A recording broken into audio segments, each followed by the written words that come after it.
오늘 우리에게 주시는 하나님의 말씀은 예레미야 애가 3장 19절에서 39절까지 말씀입니다. 구약성경 1146쪽 예레미야 애가 3장 19절부터 39절까지 말씀입니다. 함께 교독하겠습니다. 내 고초와 재난 곧 쑥과 담즙을 기억하소서. 내 마음이 그것을 기억하고 내가 낙심이 되오나 이것을 내가 내 마음에 담아 두었더니 그것이 오히려 나의 소망이 되었사옴은 여호와의 인자와 긍휼이 무궁하심으로 우리가 진멸되지 아니함이니이다. 이것들이 아침마다 새로우니 주의 성실하심이 크시도소이다. 내 심령에 이르기를 여호와는 나의 기업이시니 그러므로 내가 그를 바라리라 하도다. 기다리는 자들에게나 구하는 영혼들에게 여호와는 선하시도다. 사람이 여호와의 구원을 바라고 잠잠히 기다림이 좋도다. 사람은 젊었을 때에 멍에를 매는 것이 좋으니 혼자 앉아서 잠잠할 것은 주께서 그것을 그에게 메우셨음이라. 그대의 입을 땅의 티끌에 댈지어다. 혹시 소망이 있을지로다.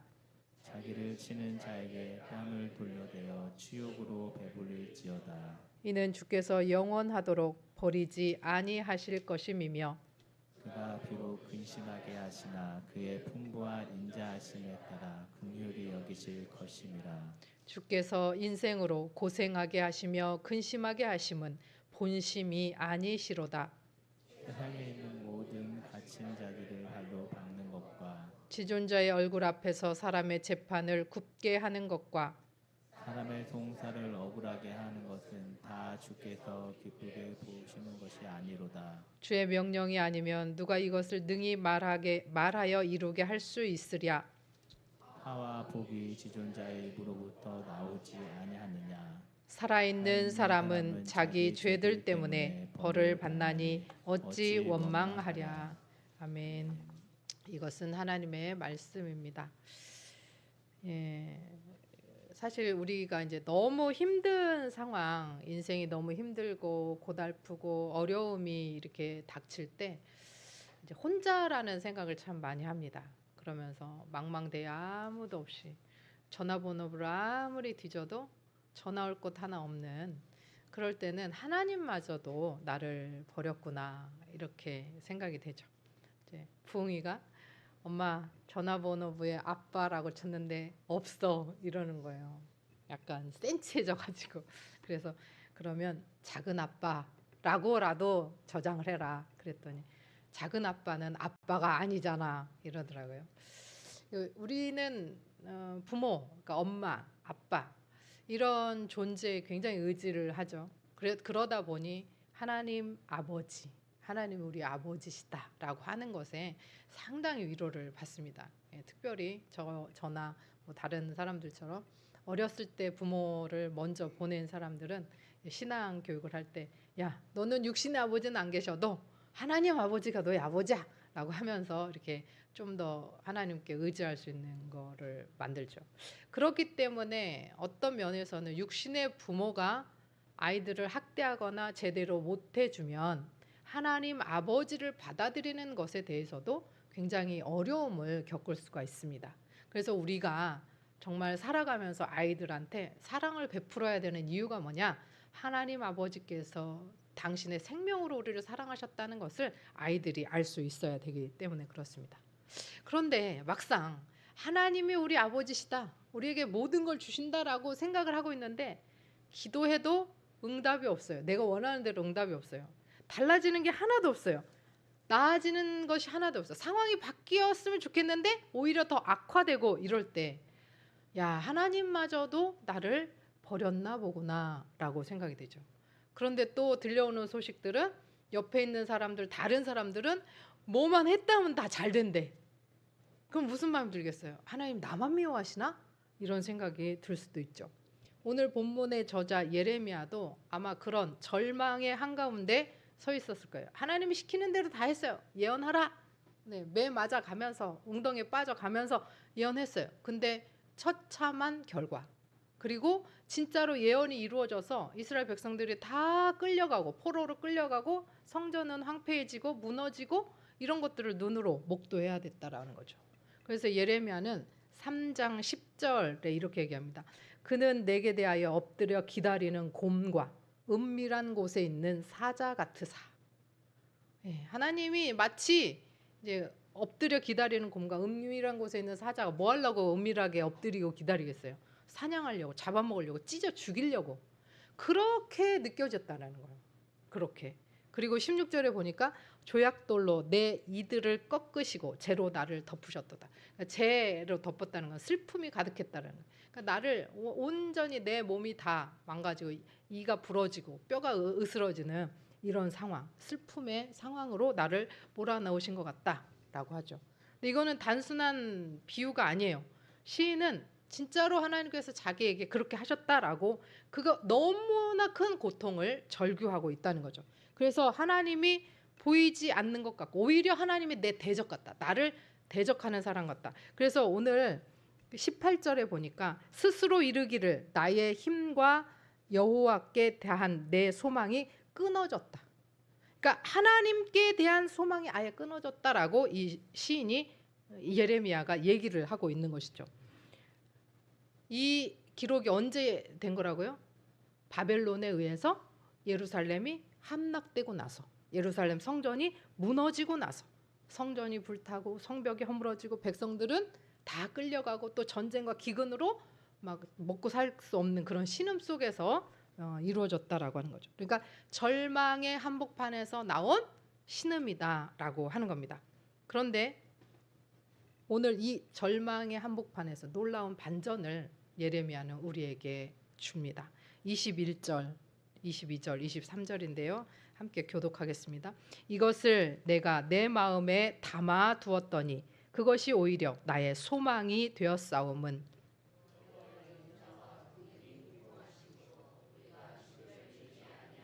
함께 읽겠습니다. 이것들이 아침마다 새로우니 주의 성실하심이 크도소이다.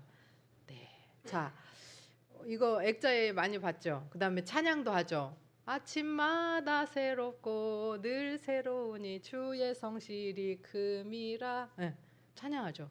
그러니까 그 액자를 볼 때마다 이 찬양을 부를 때마다는 그냥 너무 밝은 햇살이 쫙 비칠 것 같아. 비도 안 올 것 같은 햇살이 쫙 비칠 때 아침에 따라라라라 하고 딱 나왔는데 주의 인자는 끝이 없고 주의 자비는 무궁하며 아침마다 새롭고 늘 새로우니 주의 성실이 큼이라. 성실하신 주님. 마치 그럴 것 같은 거예요. 누가 오셨는데 좀 들어오라고 좀 해주세요. 네, 네, 그럴 것 같은 거예요. 구름 한 점 없고, 네, 찬란한 햇빛 속에 너무 행복한 나머지 하나님 너무 사랑합니다 하면서 부를 노래 같은 거예요. 근데 그 앞절에 뭐라 그래요? 소망이 끊어졌대요. 하나님에 대한 소망이 끊어졌대요. 그리고 그 뒤에도 뭐라고 말했어요? 10절, 16절에도 사자가 자기를 찢으려고 숨어 있는 것 같대. 근데 시인이 이렇게 말해요. 내가 내 마음에 담아둔 이 소망이 있다.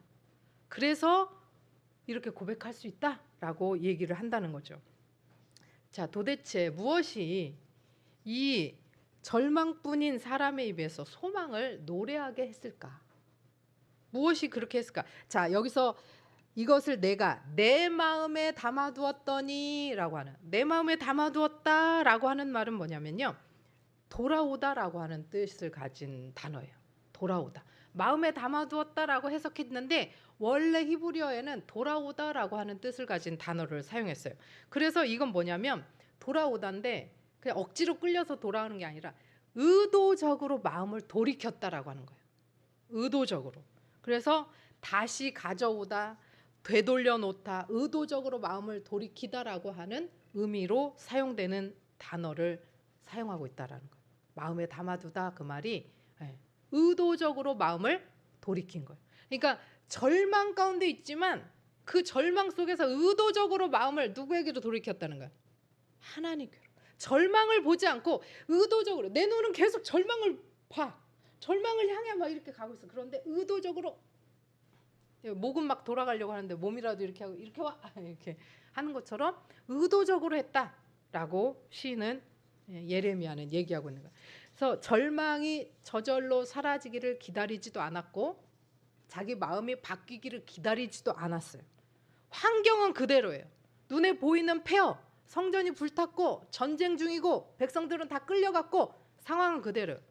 그리고 눈물을 흘릴 수밖에 없는 눈물의 선지자 예레미야의 신세는 그대로예요. 그런데 그 상황 속에서 그 상황의 절망에 마음을 두지 않고 하나님께로 의도적으로 자기 생각을 돌렸다는 거죠. 절망으로 향하던 시선을 돌려서 붙든 것이 뭐냐? 네, 우리가 22절에 읽었던 말씀을 붙든 거예요. 내가 의도적으로 어디로 돌렸냐?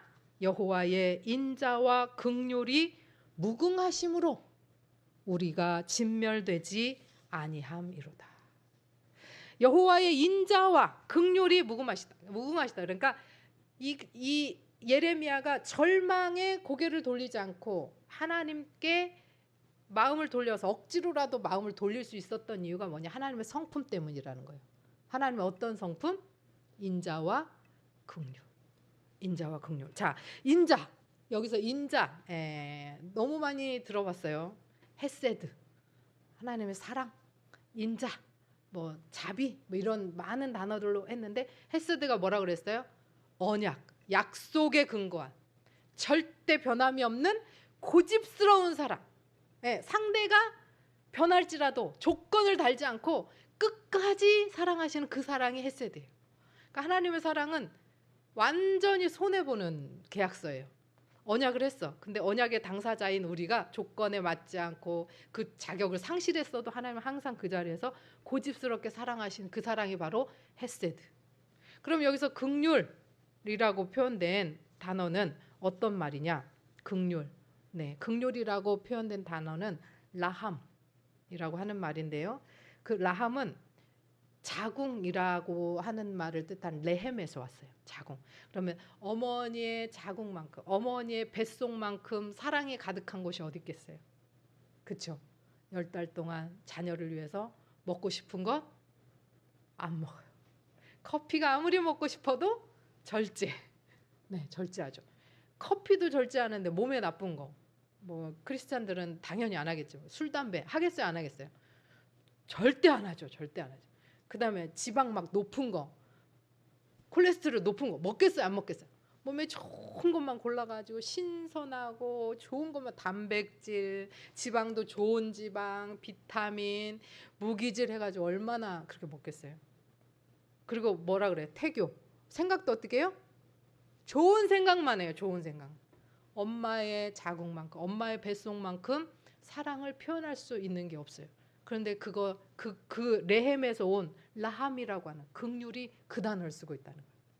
하나님의 헤세드, 언약 안에서 조건도 안 되고 자격도 안 되지만 그 언약을 붙들고 고집스러운 그 사랑과 어머니의 뱃속 같은 무엇이든지 다 내주고 보는, 무엇이든지 다 본인이 손해보고 보는 그 긍휼하심, 그것에 근거를 두었기 때문에, 그 하나님의 성품의 근거를 두었기 때문에 소망이 있다는 거예요. 자기가 그 하나님의 성품 때문에 마음을 돌려서 하나님께 갔다는 거예요. 그리고 그 하나님의 헤세드와 라함이, 하나님의 인자와 긍휼이 아침마다 새롭고 하나님의 그 성실하심 변하시지 않는다라고 고백하고 있는 겁니다. 이것은 예레미야의 경험에서 나오는 것이죠. 그렇기 때문에 예레미야가 뭐라 그래요? 지금 다 끌려갔지만 하나님이 70년이 차면 너네 돌아온다라고 말씀하셨잖아요. 그러니까 지금 모든 것이 다 무너졌어도 하나님은 우리를 버리신 것이 아니다. 우리를 돌아오게 하신다. 왜? 하나님의 인자는 다함이 없고 하나님의 긍휼은 끝이 없기 때문에. 떨어지지 않아. 하나님의 인자, 하나님의 사랑은 떨어지지 않아요. 다 퍼서 준 것 같은데 아직도 남아있어. 계속 남아있어. 계속 솟아나요. 하나님의 긍휼은 끝이 없어요. 끝난 줄 알았는데 계속 반복돼요. 이놈의 새끼 그냥 말도 안 듣고 나가! 이랬다가도 안 오면 어떻게 해요? 왜 안 오냐? 밥은 먹고 다니냐? 예, 이게 부모 마음이죠. 다함이 없어. 끝이 없어요.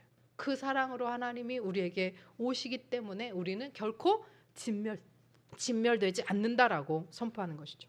그러면서 예레미야가 이렇게 고백합니다. 25절, 26절입니다. 기다리는 자들에게나 구하는 영혼들에게 여호와는 선하시도다.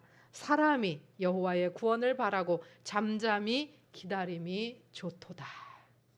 예, 이 말씀을 읽으면 또 이렇게 생각합니다. 아, 그래서 우리는 하나님을 기다려야 돼. 하나님을 기다리고 그 다음에 하나님의 구원을 바라면서 하나님 앞에 회개하고 잘 그렇게 하면 하나님이 우리를 은혜를 주실 거야. 예, 당연하죠. 당연히 하나님은 기다리고 하나님의 은혜를 바라고 회개하고 하나님 앞에 엎드리는 사람들을 기뻐하시고 은혜를 주십니다. 네, 하나님께서 그래서 당신에게 돌이키는 자들의 죄를 어떻게 한다고 그래요? 기억도 하지 않겠다라고 말씀하시기까지 했잖아요. 그런데 문제는 인간의 본질에 있습니다. 우리 인간, 죄된 인간의 본질. 과연 인간이 스스로 하나님께 돌아갈 힘이 있는가? 돌아갈 수 있는가라고 하는 것이죠. 성경은 그렇지 않다라고 이야기하고 있습니다. 자, 한번 생각해 봅시다. 우리가 죄라고 생각하는 것들 있잖아요. 근데 어떤 것이 성경에서 진짜 죄라고 했는데 해석하기 나름인 것들이 있잖아요. 또 해석을 어떻게 하느냐에 따라서 달라지는 것들. 그래서 여기 몇 명 안 되지만 앉아 계신 여러분들의 기준으로도 다 이거는 잘못된 것, 이건 죄야 라고 하는 기준이 다 그것 정도는 괜찮아 부터 시작해가지고 다 달라요. 다 달라요. 그 다음에 나라마다 또 기준이 다 달라요. 크리스찬이든 아니든 간에 다 같은 크리스찬이어도 나라마다 또 기준이 달라요. 네, 우리가 그거를 교단이라 그러죠. 또 교단마다 기준이 다 달라요. 예, 통합 측은 이렇게 말하는데 합동 측은 이렇게 말하고. 그럼 그게 진리가 아니냐? 비진리냐? 틀린 거냐?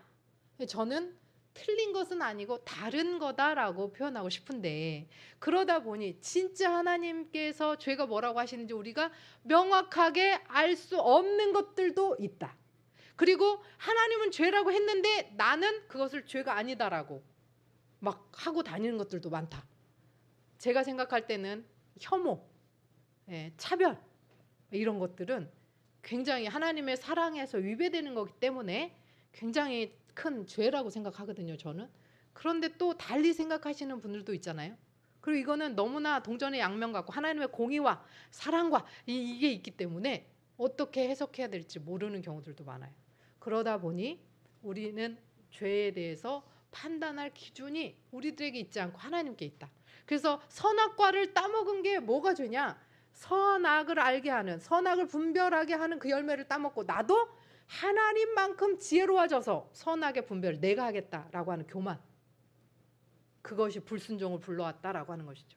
선악의 기준은 하나님만 하시는 건데, 성경, 물론 이제 성경이 있는데라고 하지만 우리가 성경 해석을 100% 올바르게 할 수 없기 때문에 우리가 완전하지 않다는 것을 하나님 앞에 내려놔야 돼요.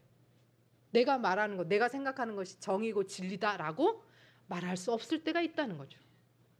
제가 누누이 말씀드리지만 10명이 있고 1명이 있을 때 우리는 10명을 살리기 위해 1명을 죽이는 것이 그나마 정의라고 생각한다 그랬어요. 그런데 그 1명이 내 아들이면 어떻게 된다고요? 정의가 어디 있어요? 그게 무슨 정의야? 내 아들이 죽었는데.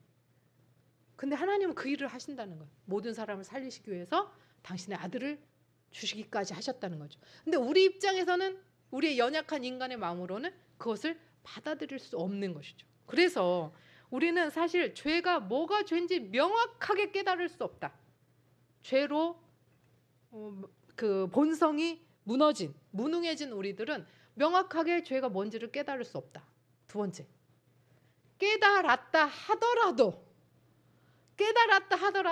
하나님 앞에 다 갖고 하나님 용서해 주세요 하면서 100% 그것을 돌이킬 수도 없다.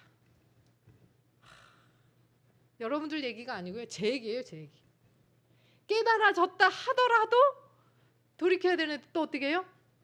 또 반복하고 잘못인 줄 알면서도 그러고 살고 있는 우리들의 모습이라는 거죠.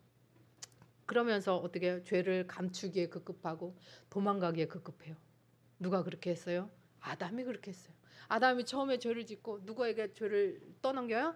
하와에게 떠넘겨요. 그랬더니 하와는 또 누구에게 떠넘겨요? 뱀에게 떠넘겨요.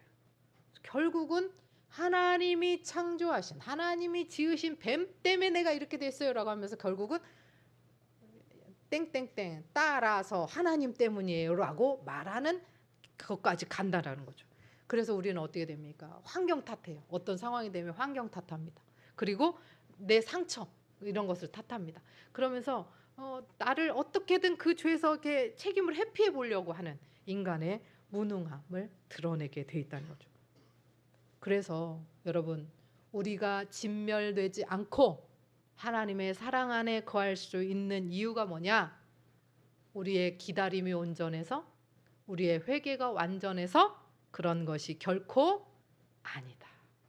우리가 소망을 가지고 하나님 앞에 나아가며 우리가 진멸되지 않는다라고 하는 마음을 품고 살아갈 수 있는 근거는, 이유는 하나님의 인자와 긍휼, 하나님의 다함이 없는 헤세드와 끝이 없는 나함 때문이다 라고 하는 것입니다. 그 하나님께서 우리의 회개조차도 가까이 갈 수 없는, 하나님 앞에 가까이 갈 수 없도록 막는 그 회개가 온전하지 못하는데 그것조차도 다 깨시면서 우리를 어머니의 품속과 같이 품으시고, 그래서 먼저 우리를 붙드시고 이끌어 주셨던 그런 은혜, 사랑 때문이었다라고 하는 것이죠. 여러분, 우리는 믿음이 흔들릴 수밖에 없습니다. 그런데 하나님은 절대 우리들 앞에서 흔들리시지 않습니다. 우리는 포기할 때가 너무 많아요. 그런데 하나님은 우리를 절대 포기하지 않습니다. 우리는 실패하고 넘어지고 쓰러지고 자빠질 때가 다반사예요. 그러나 하나님은 절대 실패하시지 않습니다. 우리는 사랑이 식어도 하나님의 사랑은 절대 식지 않으십니다. 예레미야는 하나님의 징계를 누구보다 뼈아프게 경험했어요. 나라가 망했잖아요. 그것도 70년 포로 생활할 거야를 자기 입으로 몇십 년을 외치고 다녔으니까. 그런데 그 징계의 한복판 속에서 하나님의 마음을 알았어요. 하나님의 마음을 알아서 이 예레미야 애가가 5장으로 되어 있는데요. 1, 2장, 4, 5장은 그 실패에 대한 그 탄식 막 이런 것들이 나오는데 3장은 회복해달라고, 하나님 회복해달라고 하나님의 성품에 빗대어서 계속해서 간구하는 것을 봅니다. 그런데 하나님께서요, 예레미야 48장에 보면 모압의 그 심판을 다루거든요. 근데 선지서들의 이런 그 이방 민족들, 하나님이 선택하시지 않고 이스라엘을 괴롭혔던 이방 민족들에 대한 그 심판이 많이 나와요. 이사야서에도 굉장히 많이 나와요. 그런데 그런 심판, 특별히 오늘 예레미야 48장에 나오는 심판에 보면 모압에 대한 심판인데요. 자기 백성을 괴롭혔던 모압에 대한 심판이니까 통쾌하고, 이렇게 어깨 힘을 주면서 할 수도 있는데, 그런 사람들을 심판하시는 하나님의 심정을 이렇게 토로합니다. 모압이 어떤 민족입니까? 네, 발람, 선지자 발람을 통해서 이스라엘 백성을 저주하라고 시켰죠. 그리고는 나중에 그게 잘 안 되니까 모압 여인들을 통해서 음행하도록 그렇게 했던 민족이에요. 물론 뭐 롯의 자손들이긴 하지만 예레미야 48장 31절입니다. 세 번역으로 제가 읽어드리겠습니다. 그러므로 내가 모압 때문에 통곡하고 모압의 모든 백성을 생각하며 애곡하겠다. 길헤레스의 주민을 생각하여 슬피 울겠다. 36절입니다. 그러므로 나의 마음이 모압 때문에 슬픈 소리가 나는 피리처럼 탄식하며 나의 마음이 길헤레스 주민 때문에도 슬픈 소리가 나는 피리처럼 탄식한다. 이스라엘을 괴롭혔어요. 이스라엘을 죄 가운데 들어가게 했어요. 이스라엘을 저주하려고 그랬어요. 하나님 그거 다 막아주셨거든요. 근데도 어떻게 해요? 그렇게 되는데도 하나님이 이들을 심판할 때 뭐라 그래요? 통곡한대요. 통곡한. 슬픈 소리 나는 피리처럼 가슴을 치면서 우신대요. 그러니까 하나님께서 에돔을 향해서, 모압을 향해서, 구스를 향해서 심판의 메시지를 선포하는 것들이 어떤 거라 그랬어요? 니들 다 죽었어 이제. 그렇게 말씀하시는 게 아니라고요. 니들 절망과 고난과 고통이 기다리고 있으니 돌아와라. 그 얘기를 하시는 거잖아요. 그래서 요나를 통해서 니누에 아수르를 구원하실 때도 좌우를 분변치 못하는 이 14만 4천이 있는데 내가 구원하는 게 당연하지 않냐라고 말씀해 주시는 거죠.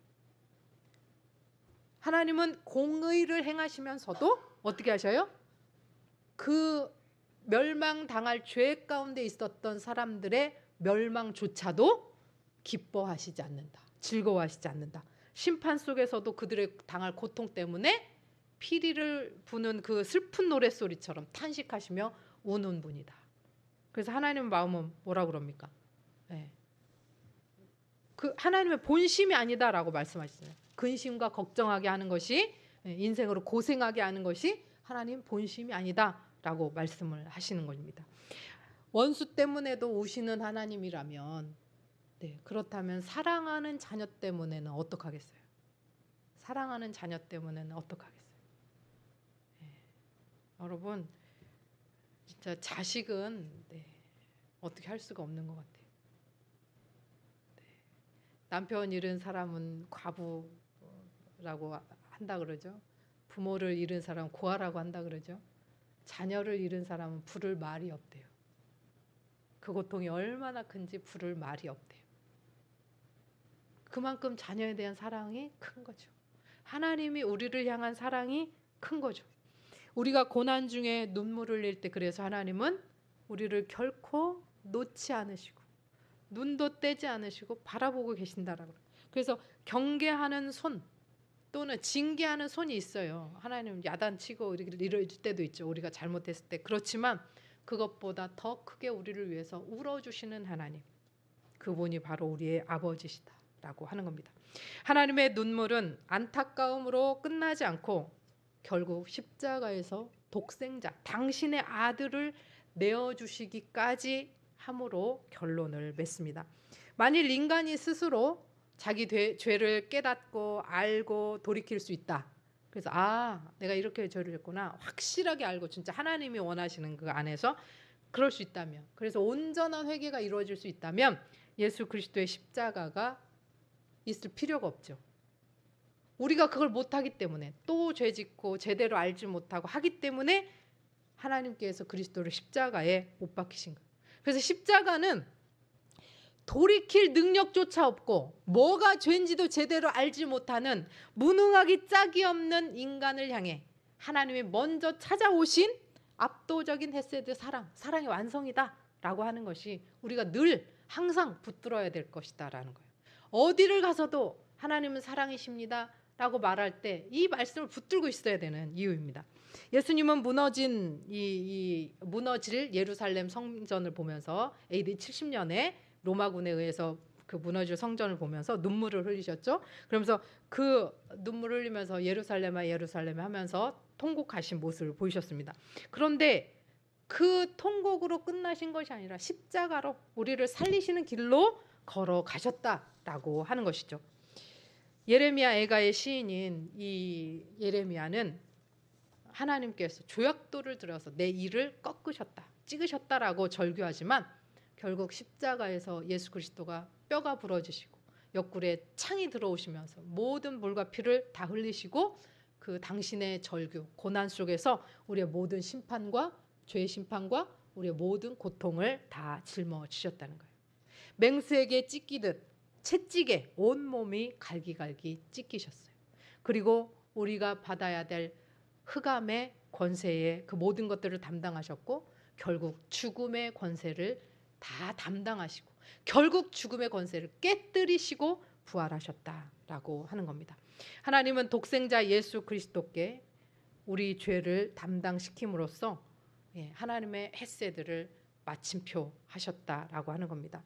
그래서 예수 그리스도의 찢기신 몸은 하나님의 헤세드가 어디까지인가를 우리에게 보여주는 가장 분명한 증거이다라고 합니다. 예레미야 애가는 여러분 애가라고 하는 말에서 슬픔의 노래라고 되어 있지만 결코 슬픔을 기록한 책이 아닙니다. 이 슬픈 상황과 이 모든 슬픈 것 속에 이 무너진 자리에서도 끝끝내 하나님의 성품, 하나님의 인자와 긍휼, 헤세드와 라함을 끝까지 발견하고 끝까지 붙들고 그것을 신앙으로 고백했던 위대한 우리의 선지자 예레미야의 믿음의 노래입니다. 예레미야가 절망 속에서 붙든 이름, 하나님의 인자하심과 하나님의 긍휼, 하나님의 헤세드와 이 라함, 결코 다함이 없고 결코 끝이 없는 이 헤세드와 라함을 붙들기를 소원합니다. 그래서 우리의 소망의 근거는 내가 완전해서가 아니라, 내가 회개를 잘해서가 아니라, 내가 신앙생활을 잘해서가 아니라, 내가 예배를 잘 드려서가 아니라, 내가 기도를 해서가 아니라, 내가 말씀을 읽어서가 아니라, 내가 말씀대로 살아서가 아니라 하나님의 인자와 긍휼 때문이다. 사랑하는 성도 여러분, 오늘 우리의 현실은 아직 무너져 있는 그대로일지 모르겠습니다. 그러나 하나님의 헤세드와 하나님의 라함을 붙들고, 환경은 우리를 절망 가운데 계속해서 몰아넣겠지만 절망을 묵상하지 말고 하나님의 헤세드와 하나님의 라함을 묵상함으로 소망을 품는 저와 여러분이 되시기를 소원합니다. 기도하겠습니다.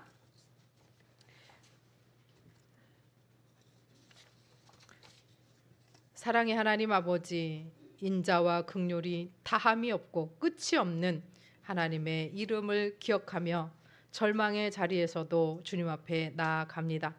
우리는 현실만 바라보며 쉽게 낙심하고 고난이 길어질 때 주님께 버림받았다 생각할 때가 있습니다. 그러나 하나님 아버지, 형편은 변해도 하나님의 사랑은 변하지 않으며 우리의 믿음은 흔들려도 주님의 손은 우리를 놓지 않으심을 믿습니다. 절망과 상처보다 아침마다 새로우신 주님의 인자와 긍휼을 마음에 다시 불러오고 또 다시 불러오게 하여 주옵소서. 우리의 힘이 아니라 먼저 찾아오시고 끝까지 붙들어 주신 십자가 주님의 은혜를 의지합니다. 고난 가운데 있는 성도들 위로하시고 삶이 무너진 것 같은 순간에도 십자가를 바라보며 절망의 현실이 아니라 하나님의 헤세드와 라함, 주님의 긍휼과 인자하심을 붙들고 소망 가운데 살아가는 우리들이 되게 하여 주옵소서. 예수 그리스도의 이름으로 기도합니다. 아멘. 사랑하는 성도 여러분, 우리가 절망의 상황 속에서도 우리가 묵상해야 될 것은 절망 그 상황이 아니고 하나님의 헤세드와 라함, 하나님의 인자와 긍휼입니다. 다함이 없고 끝이 없는 우리의 소망 되신 하나님 앞에 나아가야 합니다. 그래서 하나님의 긍휼과 인자하심의 그 마음을 다시 우리가 이 속에서 불러 일으키기를 소원합니다. 우리의 현실은 달라지지 않고 그대로지만 변함없는 하나님 앞에 나아가서 끝까지 우리를 책임지시고 끝까지 우리와 함께 하시는 하나님 앞에 나아가며 주님의 헤세드를 기억하고 십자가에서 확증하신 변함없는 그 사랑을 끝까지 붙들기를 소원합니다. 들으신 말씀 생각하면서 함께 기도로 나아가겠습니다. 주님, 신실하신 하나님 아버지, 눈앞에 현실만 바라보며 쉽게 낙심하고 원망했던 우리의 연약함을 용서하여 주옵소서. 고난이 길어질 때 주님께서 우리를 버리셨다고 생각했고 주님의 사랑보다 우리의 상처와 두려움을 더 크게 바라보았습니다. 하나님, 그래서 전능하신 하나님 찬양하기도 너무 싫었습니다.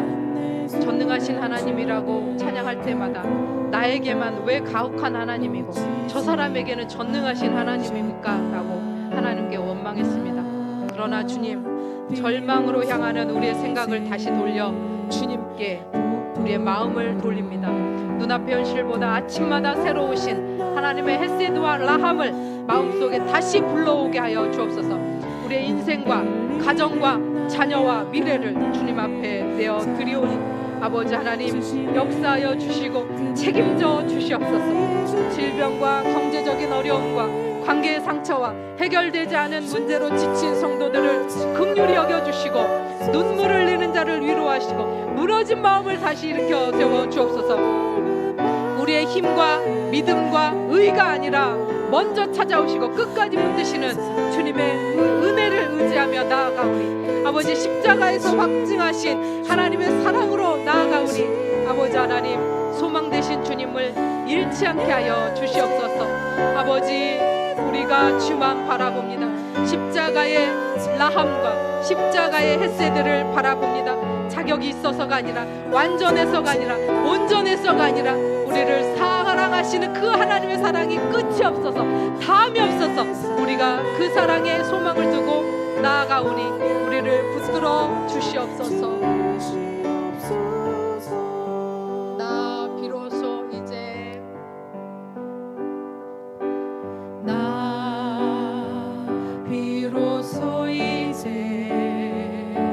깊고 넓은 바다 간다. 두려움에 떨고 있는 내 손을 주는 결코 놓치지 않으셨다. 나 비로소 이제 폭풍우를 뚫고 간다. 비바람에 흔들리는 나약한 나를 잡아주시는 그분은 나의 주님. 주 나를 놓지 마소서. 이 깊고 넓은 바다에 홀로 내 삶의 항해의 끝이 되시는 주님이시여. 난 의지합니다. 날 포기하지 마소서. 나 잠시 나를 의지하여도 내 삶의 항해의 방향을 잡아 주시옵소서. 주 나를 놓지 마소서. 주 나를 놓지 마소서. 이 깊고 넓은 바다에 홀로 내 삶의 항해의 끝이 되시는 주님이시여. 난 의지합니다. 날 포기하지 마소서. 나 잠시 나를 의지하여도 내 삶의 항해의 방향을 잡아 주시옵소서.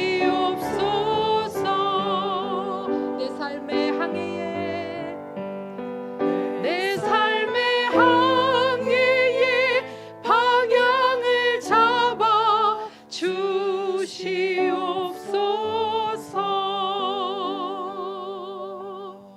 그렇습니다. 하나님 아버지, 이 깊은 바다에 날 홀로 버려두지 않으실 하나님을 의지하며 기도합니다.